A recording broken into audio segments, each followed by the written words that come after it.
పరిశుద్ధుడైన మా దేవా, మీకు వందనాలు స్తోత్రాలు చెల్లిస్తున్నాం. జీవాధిపతి అయినటువంటి మీరు మరొకసారి మాతో మాట్లాడేందుకు ఇష్టపడినందుకై మీకు స్తోత్రాలు చెల్లిస్తున్నాం. ఆయన మీరు మాతో మాట్లాడుతుండగా మీ మాటల్లో ఏదో ఒక మాట మా హృదయాంతరంగంలోనికి బయలు వెళ్ళి మా అంతరంగంలో మీ ఆత్మకార్యాన్ని జరిగించినట్లు సహాయం చేయండి. మా ప్రభువా, భూమి మీద ఇంకా మేము సజీవంగా ఉన్నాము. ఆయన మీరే కనికరించి మమ్మల్ని దర్శించండి. ప్రభువా, మేము ఏ రీతిగా జీవించాలో మాకు నేర్పించండి. ఆయన సమయం ఉండగానే దాన్ని చక్కగా సద్వినియోగం చేసుకుంటూ కృప దయచేయండి. యెహోవా మీకు దొరుకు కాలమున ఆయనను వెతుకుడి, ఆయన సమీపంగా ఉండగానే ఆయన వేడుకొనుడి అని మీ వాక్యం సెలవిస్తాను. కనుక మీరు మాకు దొరికే ఈ కాలంలో మిమ్మల్ని వెతికేవారముగా, మీరు సమీపంగా ఉండే ఈ సమయంలో మీ పాదాలు పట్టుకునేవారముగా ఉండటం సహాయం చేయండి.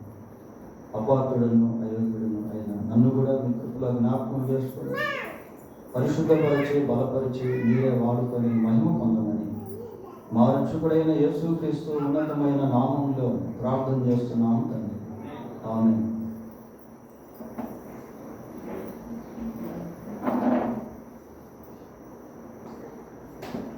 దేవుని వాక్యం నుండి యోహాను రాసిన సువార్త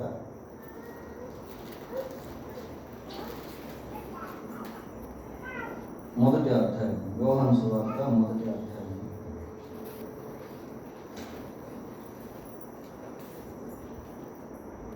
45వ వచనం 46వ వచనం నుండి చదువుకున్నాం. యోహాను చదవండి. ఫిలిప్పు నతానయేలును కనుగొని ధర్మశాస్త్రంలో మోషేయు ప్రవక్తలను ఎవరిని గురించి రాసిరో ఆయనను కనుగొంటిమి. ఆయన యోసేపు కుమారుడైన నజరేయుడగు యేసు అని అతనితో చెప్పాను. అందుకు నతనయేలు, నజరేతులో నుండి మంచిది ఏదైనా రాగలదా అని అతన్ని అడుగగా, వచ్చి చూడమని ఫిలిప్పు అతనితో చెప్పాడు. పిల్లల, ఈ వాక్య భాగంలో మనం ఈ 45వ వచనం నుంచి 51వ వచనం వరకు గమనించినప్పుడు ఇక్కడ ఏ విధంగా నతానయేలు యేసు ప్రభు దగ్గరికి వచ్చాడో, యేసు ప్రభు నతానయేలుతో ఏం మాట్లాడాడో, మాట్లాడిన మాటను బట్టి నతానయేలు ఏ విధంగా యేసు ప్రభు నందు విశ్వాసం ఉంచాడో, ఇలాంటి విషయాలు ఈ వచనాలను మనం చూస్తాం. ఫిలిప్పు యేసు ప్రభువుని గురించి పరిచయం చేస్తూ ఉన్నాడు. ఈ పరిచయం చేసేటువంటి సమయంలో ఏం చెప్తున్నాడు అంటే, ధర్మశాస్త్రంలో మోషేయు ప్రవక్తలను ఎవరిని గూర్చి రాసిరో ఆయనను కనుగొన్నాము అనుకున్నాడు. చూడండి, ఫిలిప్పు తన సొంత మాటలతో యేసు ప్రభువుని గురించి మాట్లాడట్లేదు. ధర్మశాస్త్రముల గురించి, మోషే గురించి మాట్లాడతాం. పిల్లరా, మనం ఎవరికైనా దేవుని వాక్యం చెప్పేటువంటి సమయంలో we have use the scriptures to introduce Jesus Christ to the people. ప్రజలకు యేసు ప్రభువుని గురించి పరిచయం చేసేటువంటి సమయంలో లేఖనాలను మనం ఎత్తి చెప్పాలి. యోహాను సువార్త 5వ అధ్యాయము 39వ వచనాన్ని ఒకసారి చదువుదాం. 5:30. లేఖనముల యందు మీకు నిత్య జీవము కలదని తలంచుచు వాటిని పరిశోధించుచున్నారు, అవే నన్ను గూర్చి సాక్ష్యం ఇచ్చుచున్నవి. లేఖనాలు యేసు ప్రభువుని గురించి సాక్ష్యం ఇస్తారు. కనుక దేవుని వాక్యాన్ని మనం బాగా చదివి వాక్యాన్ని జ్ఞాపకం ఉంచుకోవాలి. ఇతరులకు ప్రభువుని గురించి చెప్పేటువంటి సమయంలో దేవుని వాక్యంలో ఉన్నటువంటి విషయాలను చెప్పాలి. ప్రియాలి, ఫిలిప్పు నతానీయులకు యేసు ప్రభువును ఆ విధంగా పరిచయం చేస్తా ఉన్నాడు. ధర్మశాస్త్రంలో ఏదైతే రాయబడి ఉందో, మోషే ఎవరిని గురించి అయితే చెప్పాడో ఆ వ్యక్తిని మేము కనుగొన్నాము. మరి ప్రవక్తలు, మోషే, ధర్మశాస్త్రము ఇవన్నీ మనం పరిశీలించినప్పుడు యేసుక్రీస్తు ప్రభు చూచాయగా పాత నిబంధనలో మనకు కనిపిస్తాడు. చూడండి, ఎన్నో విషయాలు దేవుని వాక్యంలో యేసు ప్రభువుని గురించి లేఖనాలు చెప్పడం అనేది మనము చూస్తాం. అపోస్తుల కార్యములు 10వ అధ్యాయము, అపోస్తుల కార్యములు 10వ అధ్యాయము 43వ వచనాన్ని చదువుతున్నాం.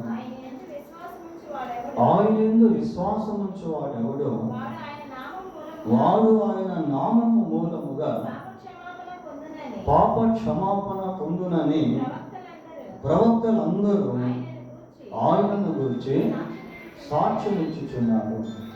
ప్రవక్తలందరూ కూడా యేసుక్రీస్తు ప్రభువుని గురించి సాక్ష్యం చెప్తా ఉన్నారు.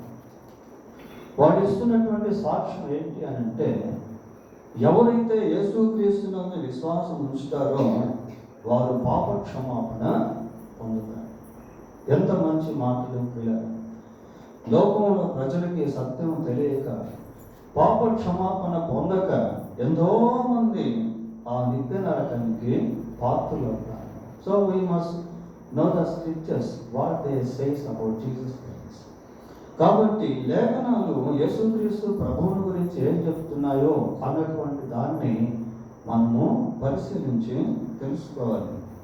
లూకా సువార్త 24వ అధ్యాయము, లూకా సువార్త 24వ అధ్యాయము 44వ వచనాన్ని కూడా చదువుతున్నాం. అంతటా ఆయన మోషే ధర్మశాస్త్రములోను ప్రవక్తల గ్రంథముల్లోను కీర్తనలలోను నన్ను గూర్చి వ్రాయబడినవన్నీ నెరవేరవలనని. చూడండి పిల్లలు, సాక్షాత్తు యేసు ప్రభువు ఈ మాటలు చెప్తా ఉన్నాడు. కీర్తనల్లో, మోషే ధర్మశాస్త్రంలో, ప్రవక్తల గ్రంథాల్లో యేసు ప్రభువుని గురించి రాయబడినటువంటి విషయాలను పిల్లలు. ఈ ఫిలిప్పు ఎప్పుడైతే మరి దేవుని ధర్మశాస్త్రాన్ని ఎరిగినటువంటి వ్యక్తిగా ఉన్నాడో వెంటనే యేసుక్రీస్తు ప్రభువు ఎవరు అనేటువంటిది ఆయన అర్థం తెలుసుకోగలిగాడు. మనం లేఖనాలను ఎరిగే కొద్దీ, దేవుని వాక్యం మనకు తెలిసే కొద్దీ దేవుడు మన జీవితంలో చేయించినటువంటి కార్యాలను మనం గుర్తించేటువంటి వారంగా ఉంటాం. కొన్నిసార్లు దేవుడు కార్యం చేస్తూ ఉంటాడు, కానీ మనకు అది అర్థం కాదు. ఎందుకంటే వాక్యం మనం ఎరగనటువంటి వారంగా ఉంటాము. ఫిలిప్పు నతానీయుల దగ్గరికి వచ్చి ఆ విధంగా మాట్లాడుతూ ఉన్నాడు. ఏమంటున్నాడు? ధర్మశాస్త్రంలో మోషేయు ప్రవక్తలు ఎవరిని గురించి రాసిదో ఆయనను మేము కనుగొంటిమి. ఆయన యోసేపు కుమారుడైన నజరేయుడగు యేసు, యోసేపు కుమారుడైన నజరేయుడగు యేసు ఆయనే మెస్సియా అని చెప్తా ఉన్నాడు. ఆ రోజుల్లో యోసేపు కుమారుడుగా పిలువబడుతున్నటువంటి యేసుక్రీస్తు ప్రభువుని గురించి మనుషులు బాహ్య రూపంగా ఆలోచించేవాళ్ళు. ఈయన వడ్లవారి కుమారుడు కాడా, ఈయన మరియ కుమారుడు కాడా, ఈయన యొక్క సహోదరులు సహోదరులు మన మధ్య ఉన్నారు కదా అని ఆ విధానంలో యేసు ప్రభువుని ఎంతో మంది చూశారు పిల్లలు. కానీ వీళ్ళు అలాగే చూడట్లేదు. వీళ్ళ దృష్టి ఎలా ఉంది అంటే ఆత్మ సంబంధమైనటువంటి దృష్టితో యేసుక్రీస్తు ప్రభువును చూస్తూ ఉన్నారు. పిల్లల మన జీవితంలో కూడా యేసు ప్రభువును ఆ విధంగా చూసేటువంటి అనుభవంలోకి రావాలి. యేసుక్రీస్తు ప్రభువుని పై రూపముగా కాకుండా ఆత్మ సంబంధమైనటువంటి అనుభవంలోనికి మనం అర్థం చేసుకునేటువంటి వారంగా ఉండాలి. యెహోవా ఉత్తముడని రుచి చూసి తెలుసుకోండి. Taste and see that the Lord is good. Jehovah ఉత్తముడు అని రుచి చూసి తెలుసుకోండి. ఏదో వినడి చదివి తెలుసుకోవటం కాదు, కానీ అనుభవపూర్వకంగా దేవుడిని ఎరగటం చేయాలి. అప్పుడు ఫిలిప్ అంటున్నాడు 46వ వచనం, నతనయేలు అంటున్నాడు, అందుకు నతనయేలు నజరేతులో నుండి మంచిదేదైనా రాగలదా అని అతన్ని అడుగుతాడు. నతనయేలు ఒక ప్రశ్న వేస్తున్నాడు. అంతే కదా, నజరేతు వాడైన యేసు అని నీవు అంటున్నావే, నజరేతులో నుండి ఏదైనా మంచిది రాగలదా అంటున్నాడు. ఎందుకు ఈ ప్రశ్న నతనయేలు వేసుంటాడు అంటే, నతనయేలు మామూలుగా కానాను అనేటువంటి ప్రాంతానికి సంబంధించినటువంటి వాడు. ఈ కానాను అనేటువంటి పట్టణము గలీలయ ప్రాంతాల్లో ఒక పట్టణము ప్రియ. ఆ రోజుల్లో గలీలయులు యూదుల చేత తృణీకరించబడ్డారు. కాబట్టి ఈ కానాన్లో ఉన్నటువంటి ప్రజలు యూదులు వారిని తృణీకరించడం వలన నజరేతును కూడా వీళ్ళు తృణీకరించినటువంటి వారుగా మారారు ప్రియారు. ఒకసారి యోహాను సువార్త 7వ అధ్యాయము 52వ వచనం చూద్దాం. 7:52. వారు నీవును గలీలయుడవా విచారించి చూడుము, గలీలయలో ఏ ప్రవక్తయు పుట్టడనిది. చూడండి ప్రియులారా, మరి గలీలయలో ఏ ప్రవక్త కూడా పుట్టడు. ఈ పై భాగంలో మనం గమనించినట్లయితే అది ఎవరిని గురించినటువంటి చర్చ? యేసుక్రీస్తు ప్రభువును గురించినటువంటి చర్చనాంశం. అది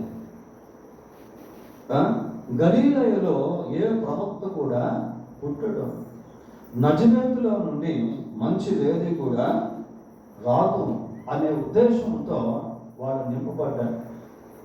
అటువంటి తలంపులు వారిలో ఉన్నాయి ప్రియారు. కానీ వాస్తవానికి యేసుక్రీస్తు ప్రభు మరి నజరేతులో నుండి రావాలి. That is the purpose of God towards Jesus Christ. మత్తయి సువార్త 2వ అధ్యాయము 23వ వచనం చదువుకున్నాం. 2:20.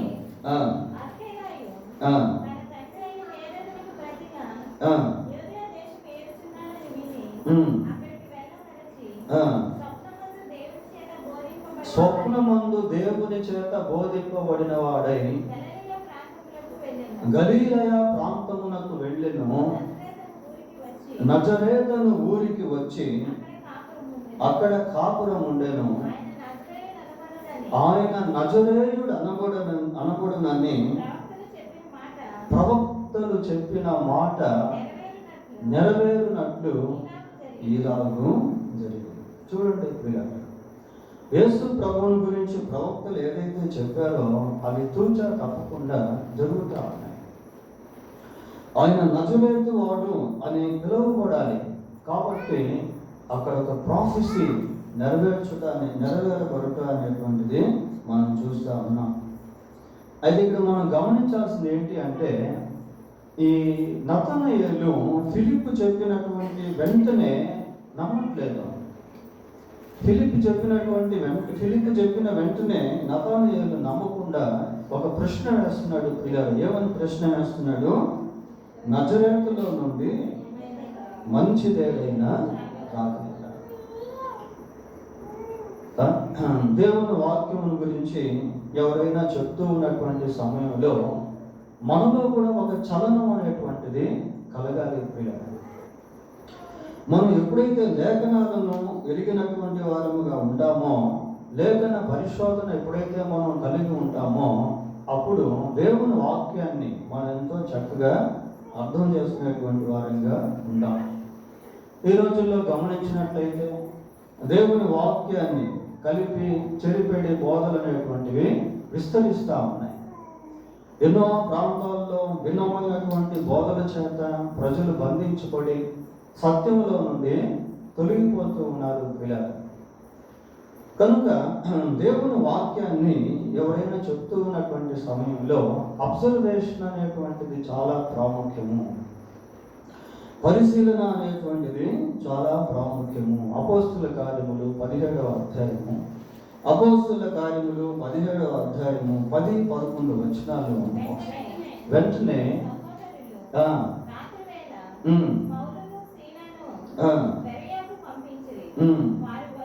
వారు వచ్చి యూదుల సమాజ మందిరములో ప్రవేశించి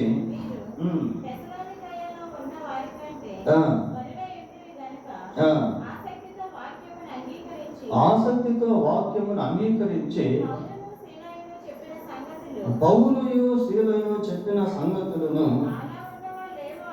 అలాగున ఉన్నవో లేవో అని ప్రతి దినము లేఖనములు పరిశోధించుచు వచ్చేది. ఎవరు వీళ్ళు? బెరయ సంఘస్థులు. బెరయలో ఉన్నటువంటి ప్రజలు పౌలు శీలలు చెప్తున్నటువంటి మాటలు వాస్తవాలు అయినప్పటికీ వాళ్ళు ఏం చేశారు? నిజంగా అవి ఉన్నాయా లేవా అని దేన్ని పరిశీలించారట? లేఖనాలను పరిశీలిస్తూ వచ్చారట. అంటే వాళ్ళు పౌలు శీలలు చెప్పేటువంటి మాటలు నమ్మడానికి ముందు లేఖన పరిశోధన అనేటువంటిది జరిపించారు. కనుక దేవుని వాక్యాన్ని మనము బాగా చదువుకోవాలి. వాక్యంలో ఏ విధంగా దేవుడు రాయించాడో ఆ సత్యాలు మనం వెలిగినటువంటి వారంగా ఉండాలి. రాబో దినాల్లో పరిస్థితులు ఎంతో భయంకరంగా ఉండబోతూ ఉన్నాయి ప్రియారా. కనుక if you don't have the knowledge of scriptures, కాబట్టి లేఖన జ్ఞానం అనేటువంటిది మనం లేకపోయినట్లయితే మనం కూడా ఎక్కడో దగ్గర మోసపోయేటువంటి వారిగా ఉంటాం. సరే, ఇక్కడ నతనయేలు ఏమంటున్నాడంటే నజరేతులో నుండి మంచిది ఏదైనా రాగలదా అని ఒక ప్రశ్న వేశారు. అందుకు ఫిలిప్ అన్నాడు, ఏమన్నాడు? వచ్చి చూడు, కమ్ అండ్ సీ, వచ్చి చూడు అని చెప్పాడు. పిల్లలు short answer for the difficult question, for the critical question. ఆ జటిలమైనటువంటి ప్రశ్నకు చాలా క్లుప్తంగా, చాలా స్మార్ట్గా జవాబు చెప్తున్నాడు. ఏమని చెప్తున్నాడు? వచ్చి చూడు అంటున్నాడు. పిల్లల ఈ చిన్న మాట కూడా మనకెంతో ప్రయోజనకరమైనటువంటిది. ఎవరికైనా మనం దేవుని సన్నిధికి రమ్మని పిలిచేటువంటి సమయంలో, ఎవరికైనా సువార్త ప్రకటించేటువంటి సమయంలో వాళ్ళు కొన్ని కఠినమైనటువంటి లేక జటిలమైనటువంటి ప్రశ్నలు వేయవచ్చు. అటువంటి సమయంలో మన ఆన్సర్ ఎలా ఉండాలంటే, వచ్చి అయ్యా ఒక్కసారి మందిరానికి రండి, ఒక్కసారి మందిరానికి రండి, దేవుని వాక్యం వినండి అని మనం ఇన్వైట్ చేయాలి. పిల్లల మనం పిలిస్తే ఏదో ఒక రోజు దేవుని సన్నిధికి వారు వస్తారు. వచ్చినప్పుడు God will speak to them face to face. దేవుడు అప్పుడు వారితో ముఖాముఖిగా మాట్లాడతాడు. పిల్లల we must be an ambassadors between people and God. దేవునికి ప్రజలకు మధ్య మనం రాయబారులుగా పనిచేయాలి పిల్లల. ఎందుకు అంటే దేవుడు మనల్ని ఏర్పాటు చేసుకున్నాడు, దేవుడు మనల్ని రక్షించాడు, మన ఆత్మకు దేవుడు రక్షణ అనుగ్రహించాడు, పాప క్షమాపణ ఇచ్చాడు. So we must become ambassadors of Christ between God and people. కనుక ప్రజలకు దేవునికి మధ్య క్రీస్తు రాయబారులుగా మనము కమ్ అండ్ సీ అంటున్నాడు. వచ్చి చూడు అంటున్నాడు పిల్లలు. చాలా మంచి పదం అది. నెక్స్ట్ 47. యేసు నతానయేలు తన యొద్దకు వచ్చుట చూచి, ఇదిగో ఇతడు నిజముగా ఇశ్రాయేలీయుడు, ఇతని యందు ఏ కపటమును లేదు. పిల్లలు నతానయేలు గురించి యేసుక్రీస్తు ప్రభు చాలా మంచి సాక్ష్యాన్ని ఇస్తా ఉన్నాడు. దేవుడు ఇచ్చేటువంటి సాక్ష్యం ఎలా ఉంటుంది అంటే, మనం ఎలాగుంటే అలాగే ఉంటుంది. పిల్లలు మనం ఏ రీతిగా జీవిస్తున్నామో దాని గురించే దేవుడు సాక్ష్యం ఇస్తాడు. మనలో కపటం అనేటువంటిది ఉంటే దాని గురించే ప్రభు మాట్లాడతాడు. మనం నిజంగా యథార్థపరులం అయితే దాని గురించే ప్రభు మనతో మాట్లాడతాడు. ఇక్కడ నతానీయుల గురించి యేసు ప్రభు ఏమంటున్నాడంటే, ఇక్కడ నిజముగా ఇశ్రాయేలీయులే. ఇశ్రాయేలు అనే పేరు ఎవరికి పెట్టబడింది బైబిల్లో? యాకోబుకు పెట్టబడింది ప్రియారా. మరి యాకోబు యొక్క జీవితంలో కపటత్వం అనేటువంటిది మనం చూస్తాం. చూడండి, ఆదికాండం 27వ అధ్యాయం, ఆదికాండం 27వ అధ్యాయం 35వ వచనం ఒకసారి చదువుదాం. 27:35. అతడు నీ సహోదరుడు కపటోపాయముతో వచ్చి నీకు రావలసిన దీవెనను తీసుకొని పోయి. నీ సహోదరుడు కపటోపాయముతో వచ్చి నీకు రావలసిన దీవెనను తీసుకుని పోయాడు. యాకోబుల గురించి చెప్పినటువంటి మాటలు ప్రియ ఇస్సాకు యాకోబుని గురించి మాట్లాడుతూ ఉన్నాడు. నీ సహోదరుడు కపటోపాయముతో వచ్చి నీకు రావలసిన దీవెనను తీసుకుని పోయాడు. అట్లాంటి అర్థంతో ఇక్కడ ఈ పదాన్ని వాడటం జరిగింది ప్రియ. మరి యేసుక్రీస్తు ప్రభు నతానీయులను చూసి ఏమంటున్నాడు అంటే, ఇతడు నిజముగా ఇశ్రాయేలీయుడే, ఇతని యందు ఏ కపటమును లేదు. చాలా మంచి సాక్ష్యాన్ని ప్రభు నతానీయుల గురించి ఇస్తా ఉన్నాడు. నెక్స్ట్ చదవండి. నన్ను నీవు ఎలాగూ ఎరుగుదు అని నతానీయులు ఆయనను అడుగగా, యేసు ఫిలిప్పు నిన్ను పిలువక మునిపే నీవు ఆ అంజూరపు చెట్టు క్రింద ఉన్నప్పుడే నిన్ను చూచితినని అతనితో చెప్పాడు. ఇప్పుడు నతానీయులు యేసుక్రీస్తు ప్రభువు కూడా ఒక ప్రశ్న వేస్తాడు. ఫిలిప్పుకు ప్రశ్న వేశాడు, నజరేతులో నుండి మంచిదేదైనా రాగలదా? ఇప్పుడు నతానీయులు ప్రభువుకు ప్రశ్న వేస్తున్నాడు. ఏమని ప్రశ్న వేస్తున్నాడు? నీవు నన్ను ఎలాగూ ఎరుగుతున్నావు? హౌ డు యు నో మీ? నీవు నన్ను ఎలాగూ ఎరుగుతును? ప్రియులారా, యేసుక్రీస్తుకి అందరూ కూడా తెలుసు. అందరి జీవితాలు యేసుక్రీస్తు ప్రభువు ఎరిగినటువంటి వాడు. ప్రియులారా, చూడండి, యోహాను సువార్త 2వ అధ్యాయం, యోహాను సువార్త 2వ అధ్యాయం 24, 25 వచనాలు చదువుకున్నాం. యేసు అందరినీ ఎరిగిన వాడు గనుక ఆయన తన్ను వారి వశము చేసుకోలేదు. ఆయన మనుష్యుని ఆంతర్యమును ఎరిగినవాడు. మనుష్యుని ఆంతర్యం అంటే, కొన్నిసార్లు మనం బాహ్యంగా మనుషులను ఎరిగినటువంటి వారంగా ఉంటాం, కానీ వాడి అంతరంగం ఎలాగుంటుందో మనకు తెలియదు. వాళ్ళ హృదయం ఎలాగుంటుందో మనకు తెలియదు. వారి హృదయంలో ఎటువంటి ఆలోచనలు వారు కలిగి ఉన్నారో మనకు తెలియదు ప్రియ. కానీ యేసుక్రీస్తు మనుష్యుని ఆంతర్యమును ఎరిగినటువంటి వాడు. నతానీయులు ఒక ప్రశ్న వేస్తున్నాడు. ఏమని ప్రశ్న వేస్తున్నాడంటే, నీవు నన్ను ఎలాగూ ఎరుగుతావు? నీవు నన్ను ఎలాగూ ఎరుగుతావు? చాలా ట్విస్ట్ క్వశ్చన్. యేసు ప్రభు దానికి ఏమంటున్నాడు? యేసు ఫిలిప్పు నిన్ను పిలవక మునిపే నీవు అంజూరపు చెట్టు క్రింద ఉన్నప్పుడే నిన్ను చూశాను. ఫిలిప్పు నిన్ను పిలవక ముందే నేను నిన్ను చూశాను. నీవు అంజూరపు చెట్టు క్రింద ఉన్నప్పుడే నేను చూశాను. ప్రియులారా, మరి ఇది స్పీక్స్ అబౌట్ ద పాస్ట్. అంజూరపు చెట్టుల గురించి మాట్లాడుతున్నాడు. అంటే ఫిలిప్పు పిలవక ముందే నతానీయులు ఎక్కడున్నాడట? అంజూరపు చెట్టు దగ్గర ఉన్నాడట. మరి నతానీయులు అంజూరపు చెట్టు దగ్గర ఏం చేస్తా ఉన్నాడు? మన బైబిల్లో చెప్పబడలేదు. కానీ యూదుల ప్రకారం మనం ఆలోచన చేసినప్పుడు ఒక వాక్యం మనం చూద్దాం. జకర్యా గ్రంథం 3వ అధ్యాయము, జకర్యా గ్రంథం 3వ అధ్యాయము 10వ వచనం ఒకసారి చదువుదాం. 3:10.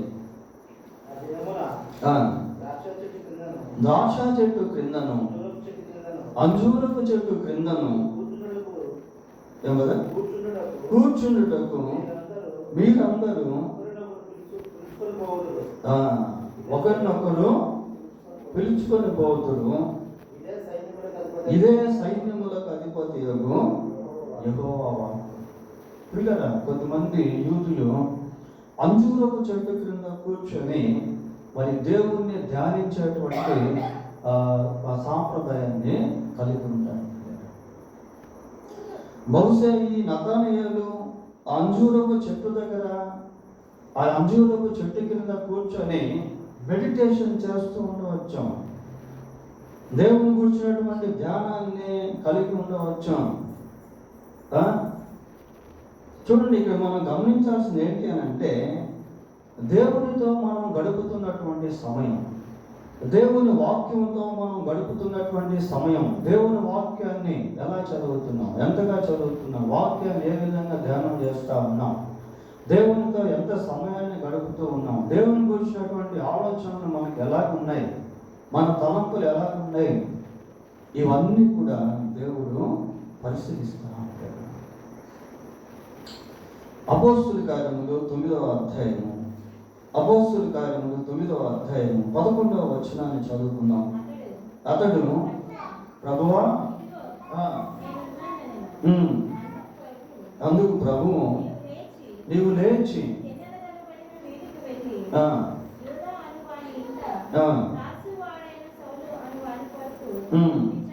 విచారించము, ఇదిగో అతడు ప్రార్థన చేయించున్నాడు,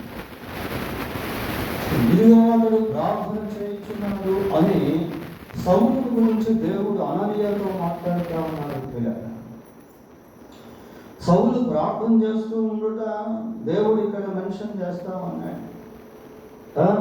మన యొక్క ప్రార్థన, God knows our prayer life, God knows our life style, God knows our way of talking. మనం మాట్లాడేటువంటి విధానము, మన జీవన విధానము, మన ప్రార్థన జీవితము, ఇవన్నీ కూడా దేవుడు ఎరిగి. నీవు దేవుని సన్నిధిలో పెట్టిన మొర దేవునికి తెలుసు, నీవు దేవుని సన్నిధిలో కార్చిన కన్నీరు దేవునికి తెలుసు, నీ హృదయంలో దేవుని పట్ల ఉన్నటువంటి కాంక్ష, గాడ్ నోస్, దేవునికి తెలుసు. ప్రియులారా, నీవు అంజూరపు చెట్టు కింద ఉన్నప్పుడే నేను నిన్ను చూశాను. మన అంతరంగము ప్రభువుకు తెలుసు, మన లోటుపాట్లు ప్రభువుకు తెలుసు, మన బలహీనతలను ప్రభువుకు తెలుసు. యోహాను సువార్త 4వ అధ్యాయం, యోహాను సువార్త 4వ అధ్యాయము 16వ వచనం.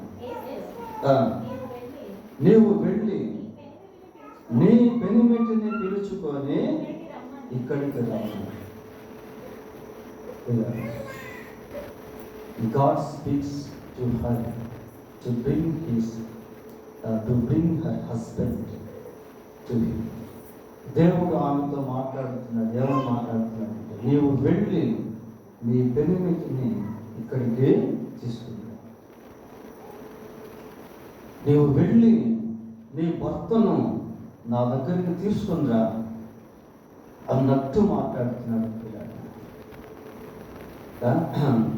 ఏమని? ఆ స్త్రీ నాకు పెనిమిటి లేదని అనగా యేసు ఆమెతో,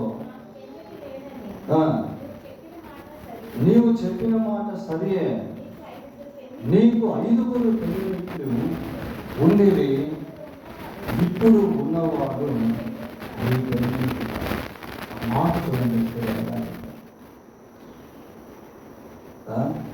కళ్ళు తిరిగి పడిపోయేటువంటి విధంగా ప్రభువు మాట్లాడాడు. నీకు 5 పెనిమిట్లు ఉండేవి, ఇప్పుడున్నవాడు కూడా నీ పెనిమిటి. God revealed her secret life. పిల్లల దేవుడు ఆమె రహస్య జీవితాన్ని బయటపరిచారు. ఎందుకు దేవుడు ఆమె రహస్య జీవితాన్ని బయటపరిచాడు అంటే God wants to do something in her. Because of that reason he speaks to her very clearly. ఎందుకు దేవుడు ఆమెతో ఆ రీతిగా మాట్లాడాలి అంటే ఆమె జీవితాన్ని మార్చాలని దేవుడు కోరుకుంటాడు. ఆమె ఆ రీతిగా ఉండకూడదు అని దేవుడు కోరుకుంటా ఉన్నాడు కూడా. దేవుడికి మనం అంటే చాలా ఇష్టం. ప్రభు మన లోటుపాట్లను బయలుపరుస్తూ ఉన్నప్పుడు దాని కనుక దేవుడి సంకల్పం ఏంటి అంటే మనం మారాలి. ఒక ధనవంతుడు ఒకరోజు యేసు ప్రభు దగ్గరికి వచ్చి అన్నాడు, బోధకుడా, నిత్య జీవం పొందాలంటే నేను ఏం చేయాలి? వాటర్ తెలిసి వచ్చిందని ప్రభు అట్లా బాగుందని అన్నీ మాట్లాడిన తర్వాత ప్రభు అతనితో అన్నాడు, నీకు ఒకటి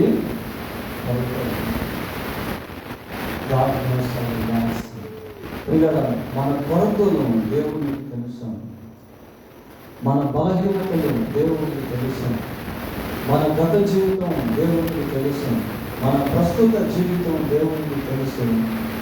అంతేకాదు మన భవిష్యత్తు కూడా దేవునికి. God knows our past, our present, our future.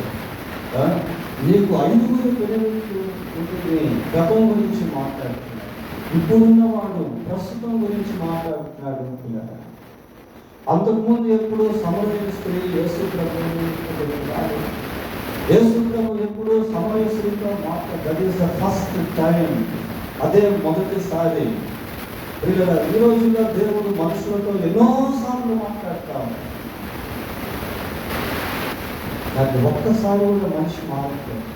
ఒకే ఒక్క స్పందన దానికి ప్రతిస్పందించింది. ఒకేసారి పిల్లలు ఒక్కసారికే సమరస్త్రీ ప్రతిస్పందించి she changed her life, she changed her heart, she repented.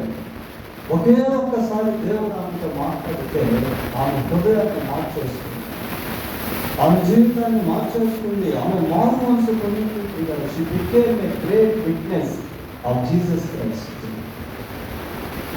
Only one touch of God. ఒకేసారి దేవుని యొక్క స్పర్శకు ఆమె మారు మనసు పొందింది. ఈ రోజుల్లో దేవుడు ఎన్నిసార్లు మనతో మాట్లాడుతున్నాడు, ఎన్నిసార్లు మన బలహీనతల గురించి హెచ్చరిస్తా ఉన్నాడు. దాని ప్రతిస్పందన ఏంటి? ఎన్నిసార్లు గర్భించుకుని లోపలని వాడు మరి తిరుగు లేకుండా హఠాత్తుగా ఆ పదం చాలా కఠినమైన పదం. ఒకే ఒకసారి ప్రభు ఆమెతో మాట్లాడితే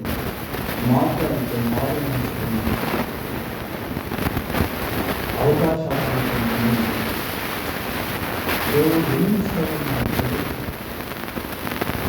యెహోవాకు దొరికి కావాలన్న ఆయన సమీపంగా ఉండగానే if you want to see the blessing of God, the deliverance of God, you must obey when God speaks to you. నీవు దేవుని యొక్క విడుదల, దేవుని యొక్క దీవెన పొందుకోవాలి అంటే దేవుడు నీతో మాట్లాడుతున్నప్పుడే నీవు లోపల నతనీయులతో ప్రభు మాట్లాడుతున్నాడు. ఏమంటాడంటే నీవు అంజూరపు చెట్టు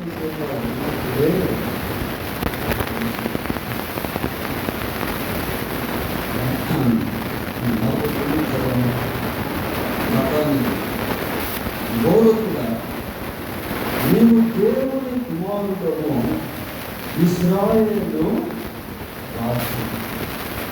ఇలా మతాన్ని హృదయం తెరవకూడదు. దేవుడు మనుషులతో మాట్లాడుతూ ఉంటే మనుషుల యొక్క హృదయాన్ని తెరవకపోతాడు. ఎప్పుడు అంటే మనస్సు పెట్టి వాక్యాన్ని విన్నప్పుడు.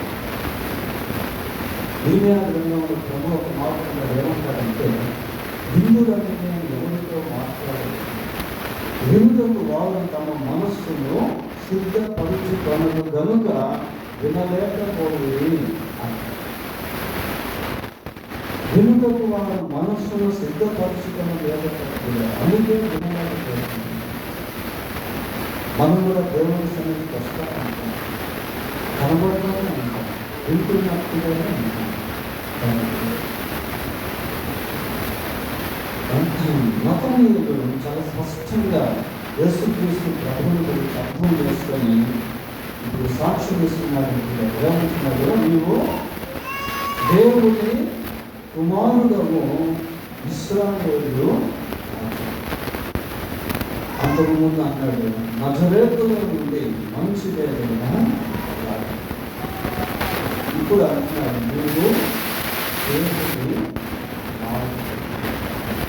నీవు దేవుని కుమారుడు అంటే ఉన్నత మీనింగ్ ఏంటంటే నీవు సాక్షాత్తు దేవుడు.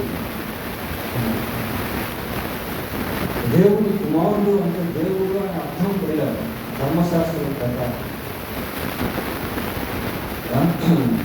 అటువంటి గ్రహింపు మతాన్ని కాదు. ఇలాగ మన సంవేశ్వరుని గురించి చెప్తున్నాము. అదే యోహాను సువార్త 4వ అధ్యాయం 25-26 వచ్చినారు. ఆ స్త్రీ ఆయనతో క్రీస్తు అనబడిన మెస్సయ్య వచ్చునని మేము ఎదుగుతున్నాము. ఆయన వచ్చినప్పుడు మాకు సమస్తము తెలియచేయనగా యేసు నీతో మాట్లాడుతున్న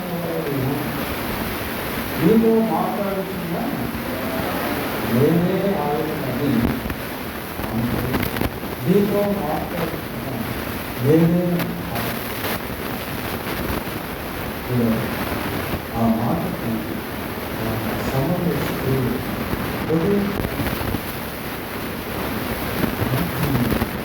వెంటనే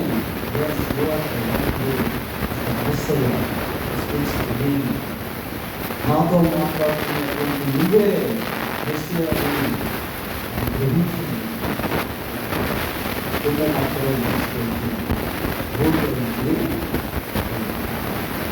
వెళ్ళిపోయి వారికి చెప్తాను, నేను చేసిన వాడిని నాతో చెప్పిన వాడిని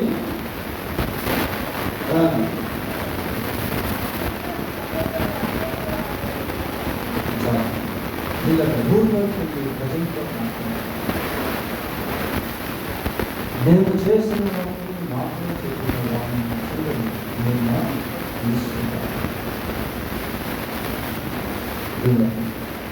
ఎంత గొప్ప మార్పు, ఎంత గొప్ప సాక్ష్యం, ఎంత గొప్ప పరివర్తన, ఎంత గొప్ప పరిచయం స్త్రీ చేస్తుంది. దేవుని దృష్టిలో స్త్రీ పురుషులు పిల్లలు, పెద్దలు, పాములు, కలుగులు, ధనవంతులు, పేదవాళ్ళు అన్న డిఫరెన్సెస్ దేవుడికి ఇవ్వట్లేదు.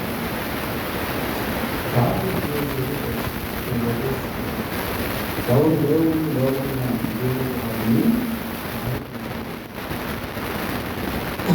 తన పరిచయం. ఇక్కడ మతమీయుడు అంటున్నాడు, ఏమంటున్నాడంటే నీవు దేవుని. చాలా మంచి ఎక్స్ప్రెషన్. బైబిల్లో ఒక అతను గుడ్డివాడు, పుట్టుకనే గుడ్డివాడు. తన జీవితం అంతా కూడా అంధత్వమే.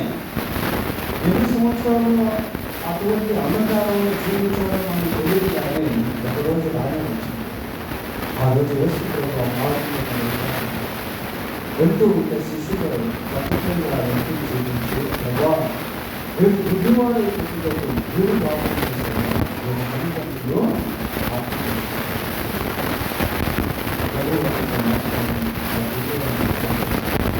ఆ గుడ్డివాడు యొక్క భౌతిక దేవుడు ఆ గుడ్డివాడు ప్రభుత్వ సాక్షిగా మారితే సమాజం ఆ వ్యక్తిని వెలివేసినటువంటి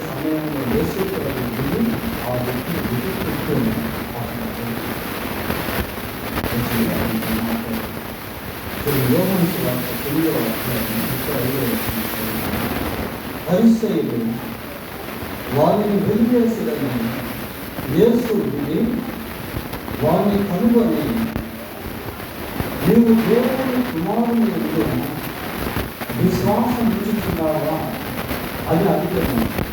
అందుకు వాడు, ప్రభువా, నేను ఆయన యందు విశ్వాసం ఉంచుటకు ఆయన ఎవరు అని అడుగుగా, యేసు, నీవు ఆయనను చూచుచున్నావు, నీతో మాట్లాడుచున్నవాడు ఆయనను సేపు ఇదే విధంగా క్రీస్తుపడిన మెస్సియా వచ్చినప్పుడు, ఆయన వచ్చినప్పుడు మాకు అన్ని విషయాలు కూడా తెలియజేస్తాడంటే ఆయన మీతో మాట్లాడుతున్నాడు.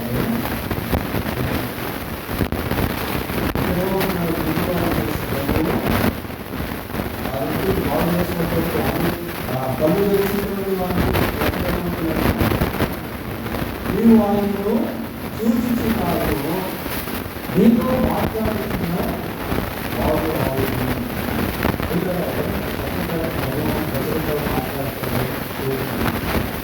నిజంగా మనం దేవుని సమయం చేస్తున్నాము అంటే మనం ఎంతో ఆశీర్వదించిన లోకంలో ఎంతో మంది అవకాశం లేదు. ఎంతో మంది దేవుని వాక్యం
Thank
you.